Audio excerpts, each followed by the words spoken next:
Ce que nous traversons aujourd'hui n'est pas certainement ce que le Seigneur a voulu pour nous. Parfois, nous pouvons être la cause, ou peut-être ça peut venir de nos parents ou de nos ancêtres. Je le répète encore, de nos parents ou de nos ancêtres.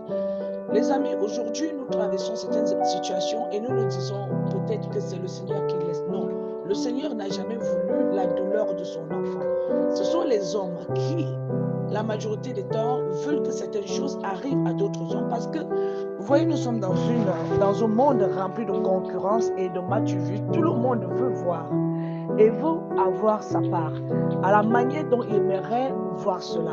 Donc, vous voyez, notre imagination nous amène à comprendre la chose à la manière qui n'y est pas. J'aimerais avoir tel mariage, j'aimerais avoir telle finance, j'aimerais avoir tel bureau, j'aimerais avoir telle voiture. Parfois, nous envions des choses qui ne sont pas les nôtres. Et je vous dis, les amis, je veux parler de l'imagination ici. L'imagination est ce qui nous conduit à l'erreur.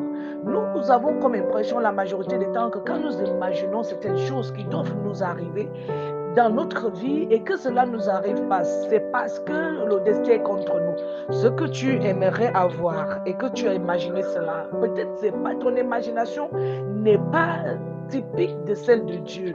Ce que tu aimerais avoir aujourd'hui, à l'instant-ci, c'est pas ce que le Seigneur aimerait te donner. Donc nous devons déjà faire attention de notre façon de réfléchir à la manière dont nous déposons des choses. Et cela retourne en arrière par rapport à ce que nous subissons aujourd'hui à cause de certaines erreurs que nos parents ils ont commis. Et nous sommes obligés de passer par là. Nous sommes obligés de corriger. Vous voyez, il y a certaines choses qui nous arrivent parce que nous sommes obligés de corriger les erreurs de nos géniteurs. Et à partir de là, nous sommes obligés de ressentir une forte pression de colère, soit disons la colère de Dieu. Ce n'est pas la colère de Dieu la majorité des temps. Ça n'a rien à y voir avec ce que le Seigneur a prévu pour pouvoir nous transformer à la vérité. C'est autre chose par rapport à ce que nous pensons, les amis. C'est pour cela qu'il est très important de rester en connexion permanente avec le Seigneur pour que nous puissions connaître en réalité quelle est la décision qu'il prend, qu'il a prise pour nous et pour notre progéniture. N'hésitez pas de nous suivre chaque jour pour plus de conseils pratiques qui vous aideront à coup sûr au quotidien. Merci.